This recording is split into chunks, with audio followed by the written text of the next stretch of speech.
Hey there, Wayne D here, and as you can see on the screen, we've got the swing of the guy who bested Tiger recently, Graeme McDowell.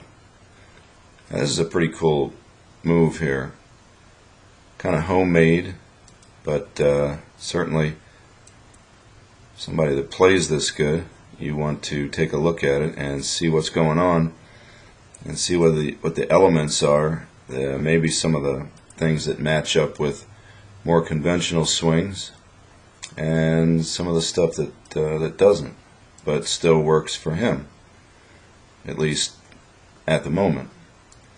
So let's take a standard look. Now this is obviously at Augusta, number 16 here. So as you can see, the foot line is a little right. Can't tell where the pin is, but it would appear that he's drawing this ball, wanting it to hit. The pin's probably back left here. You see a lot of people there, but that could be any of the days. Could be a practice round. But anyway, in fact, it's got to be a practice round because otherwise this camera wouldn't be there. So if we watch the ball take off, we get a little better idea of what's going on. So we'll dot where the ball is going here.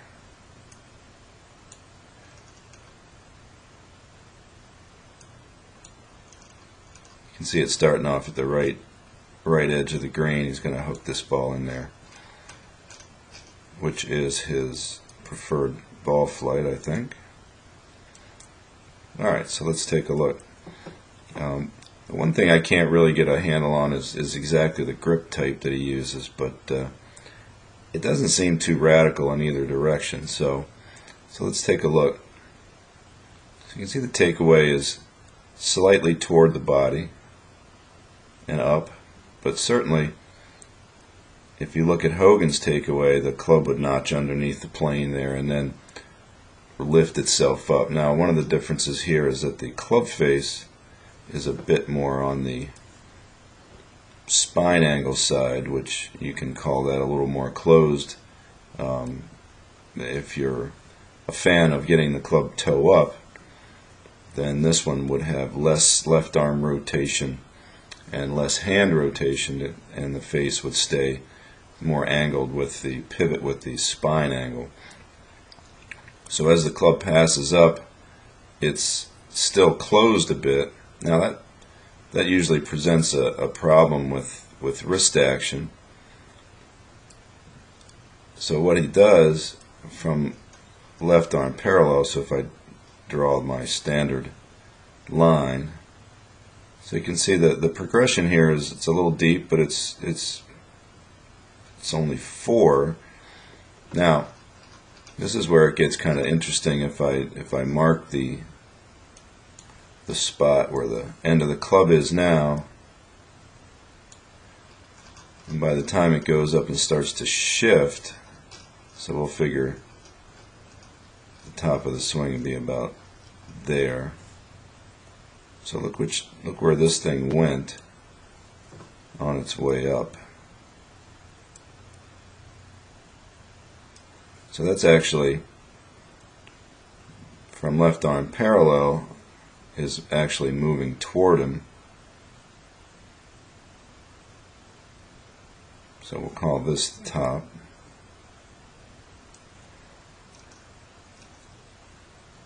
Now, just recently there have been a number of players who have come to the forefront with closed left wrist at the top. Dustin Johnson comes to mind. And one of the things that I think is really happening here is, I think that what dominates this is the right wrist. So I think that the reason this works nicely, and Trevino did the same thing, is that it presets the right wrist hinge, and then as the club comes down, the left wrist is already preset in that turn down position. Now most players would conventionally get the club up here with the wrist more neutral, the left wrist, and thus the right wrist would not be as bent. So in the forward swing, the left wrist would have more of a job of turning knuckles down to square the face. Here it's already like that. Now, in this situation, the club face, I don't think we've got it. No, it's cut off. The club face has been a little bit closed all through it, and this is certainly not going to open the face. So when it gets into here, this thing has to drag a lot, and he's got to really open up nicely. And in order not to pull the ball, he can't really get his arms and hands to revolve left around on the plane. So what he's got more of is that right arm straightens and the club exits more straight out. Now, for all you fans of the phrase down the line or chasing down the line, I've had a couple of people get on me for telling them that there's no such thing as chasing down the line. If anybody would chase down the line, it would be this swing. But when you look at it, it's simply less to the left than the shaft plane. You can see the ball take off. It's very clear. The club can never chase down the line. Now in this case, when you take a divot, what you'll find is the action of the ground bending the shaft and the general action of the hands will make the face look somewhat square for longer, but it always heads around. So in this case, with the club approaching more toed down or square, it's arcing in, and if he doesn't block it a little bit and send it out, he would probably start it too far left and then hook it. So here you'll see the exit of the arms and hands. See that right arm straighten and extend, and then the super high exit of the hands there. So this would normally pull somebody a little bit out of the box at the end, but you can see right in here it's got awesome bend, and certainly the hips are in the box very nicely there. Great footwork. Now the cool thing is the way he gets the shaft, the club head right out on his hands. And I use this swing because it's the stillest camera. All the ones from this week at the Chevron, the person holding the camera was moving around a little bit. But I'll go for a couple of those here. Now, I'm gonna hit this point again. You'll notice that here we've got the backswing compression, the forward swing compression, and you'll note that the downswing compression pretty much ends by the time the left arm gets parallel. Some guys, they go down a little longer than that, but there he is. Now he will stay pretty much right there. If you look at Tiger's swing, he'll elevate up into it. But Tiger's hips are pushing more over here, and the club is arcing more around on the plane. And what you'll see in McDowell's swing, and this is something that I think that he probably would be trying to mitigate a little bit, is the fact that when you drive the thing out like this, the tendency would be for the head to drop back through impact.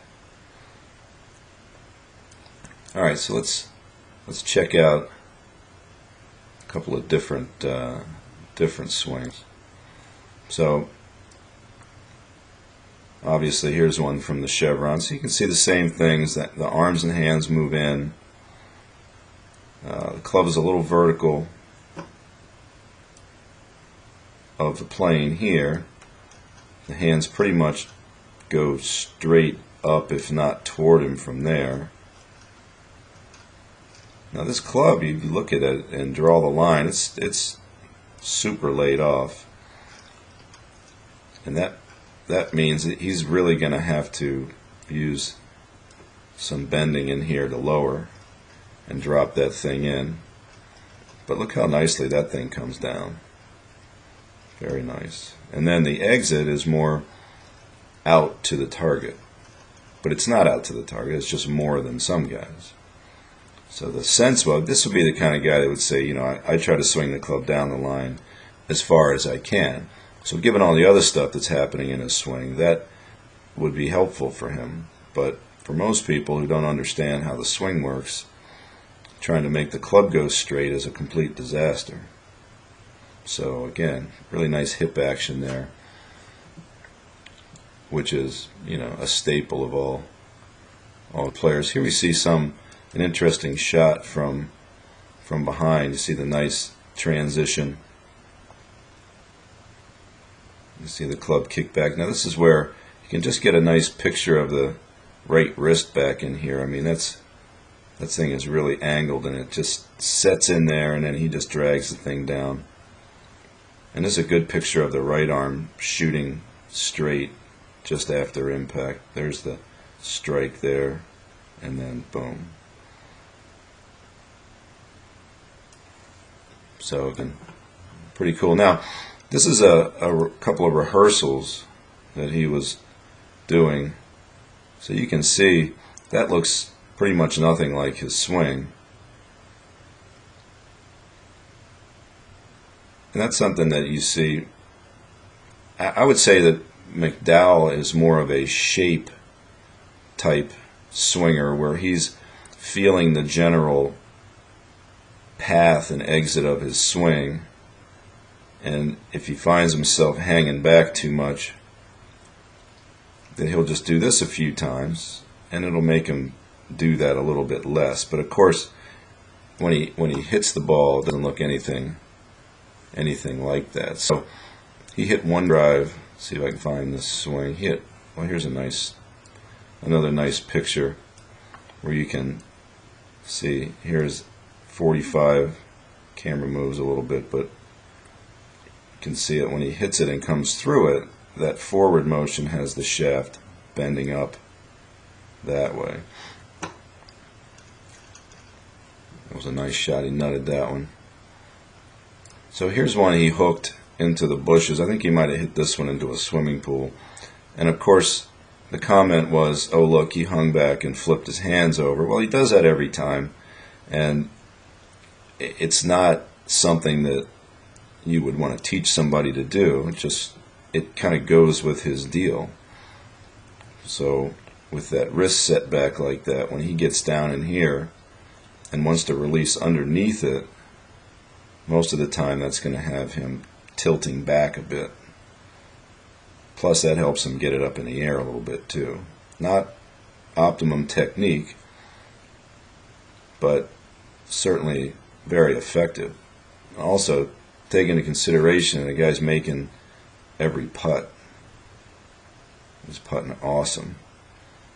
So, the question is, does a technique like this end up being consistent enough? So we'll have to see. It's hard to say. Certainly Trevino lasted forever, and it was great. So maybe McDowell's found something that works, and it'll just be good. Certainly, he's a great personality, great guy, so got to root for him. Oh, there you go.